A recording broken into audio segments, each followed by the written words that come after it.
Xamneyin birinci sual elə ondan ibarətdir ki, Xamneyi nəyə görə üzə çıxmır? Yəni ali dinli lider nəyə görə xalqın ictimaiyyətin içinə çıxmaqdan bu qədər çəkinir?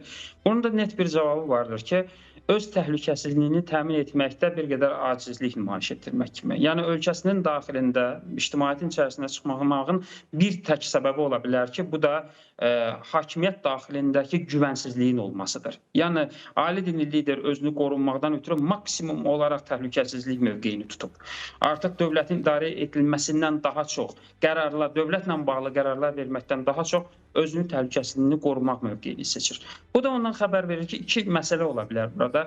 Birincisi, İranın hələ öz təhlükəsizliyini qorumasında bir qədər zəifliyin olması, bu hələ bunun moderat tərəfidir. Amma ən belə maksimalist tərəfindən yanaşsaq isə, ola bilsin ki, İran daxilində də hakimiyyətlə də ziddiyyətlərin olması fonunda bir növ, yəni ali dinli lider çox maksimalist davranaraq özünün təhlükəsizliyi nöqteyi nəzərindən hakimiyyətlə belə ünsiyyət qurmaqdan çəkinməyə başlayır. Çünki bildiyiniz kimi bundan əvvəl mən qeyd etdim, Pezeşkiyanın tərəfi, yəni reformistlərlə ali dini lider arasında müəyyən ziddiyyətlər vardır. Ziddiyyətlər nədir? Açıqdır.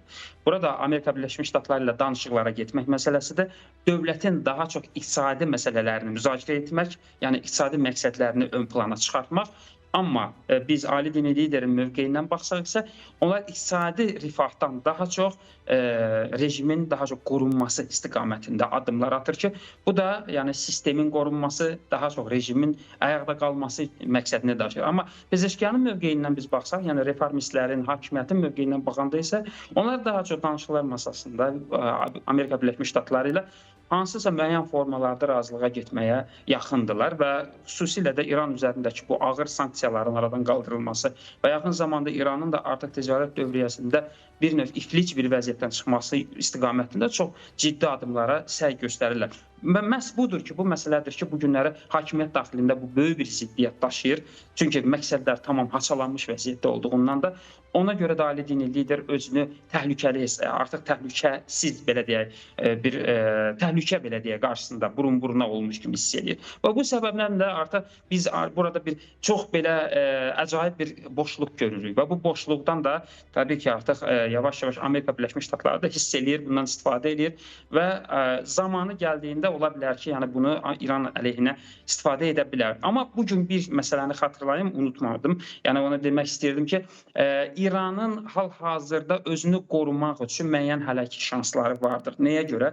Əgər İran tamamilə Amerika Birləşmiş Ştatları üçün hücum ediləcək bir, yəni ən zəif bir bəndə çevrilsəydi, Amerika günü bu günləri bu artıq əməliyyata həyata keçirərdi. Amma biz görürük ki, Amerika Birləşmiş Ştatları da çox ehtiyatla hərəkət eləyir və bugünkü bu gərginlik hələ ki idarə edilə bilən bir gərginlikdir. Tam olaraq yəni idarə etmədən çıxmayan bir vəziyyətdədir. Həm İran tərəfi, həm də Amerika Birləşmiş Ştatları hazırki şəraitə görə bir qədər hələ ki gərginlikdən çəkinməyə meyl göstərirlər. Yəni bugündən etibarən artıq əldə olunan saziş, yəni atəşkəs razılaşması düzdür, qüvvədən düşmüşdür.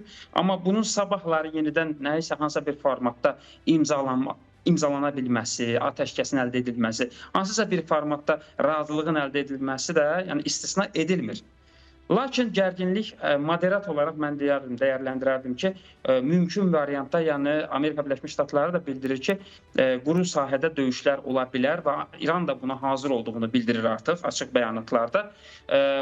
Mən 2 ay bundan əvvəl bunu açıqlamamda demişdim ki, yəni İranla quru ərazidə, quruda, səhrada döyüş olarsa Amerika bunu da uduza bilər. Amma bugün isə bunun əksini mən deyərdim. Çünki artıq Amerika Birləşmiş Ştatları İrana qarşı hətta quruda savaşda belə çox böyük texniki üstünlüklərə, taktiki üstünlüklərə artıq əldə edə bilib.